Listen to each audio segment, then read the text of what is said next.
Я дорога, правда і життя.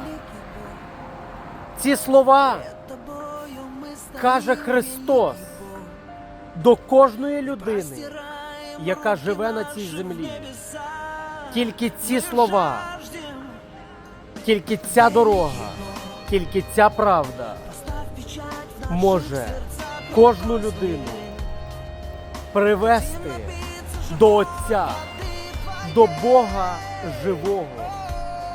Христос є вхід в Царство Боже.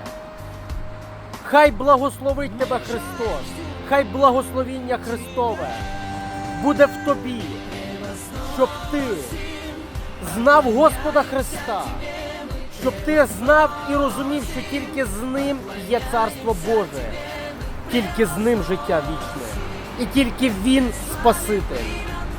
Амінь.